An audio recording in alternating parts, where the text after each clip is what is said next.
How to sing otherwise, except through poetry.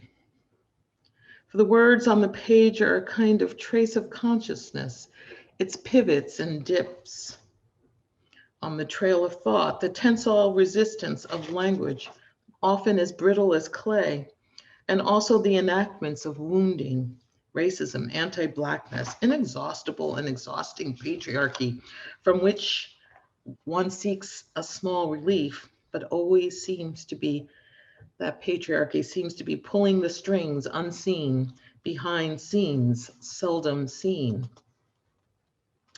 Into this dilemma, how does one sing in a language that would perhaps rather you not sing or imagine otherwise?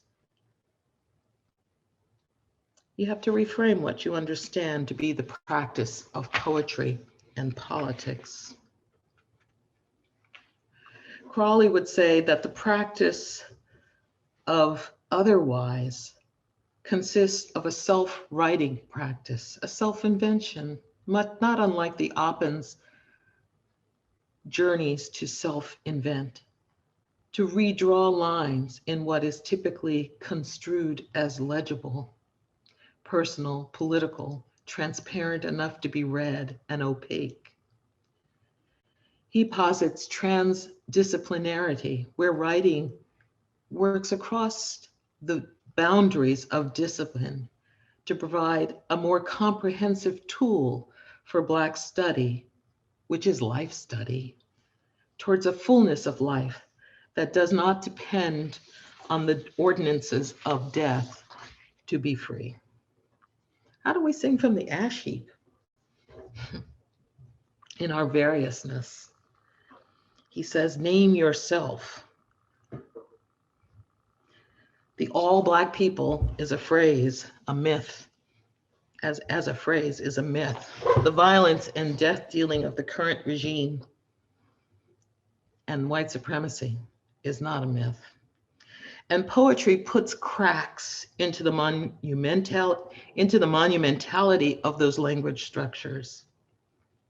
Crawley keeps this reader in study, tuned into the studied benefits from recruiting embodied knowledge into the practice of poetry. To resist the long tradition of rationalism that insists the mind is the central location of experience, when my experience is that my mind is not what people see at all, or see only later on.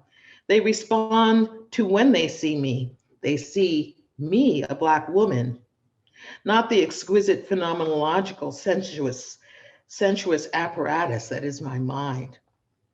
In fact, they are often not responding to anything I have really said, but something they think I have said. Or they are responding to something they said, but they are now attributing to me. Out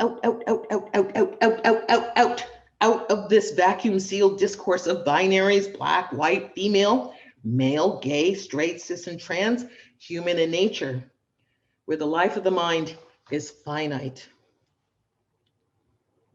And so life destroying, possibility destroying, and we can't use it to see otherwise.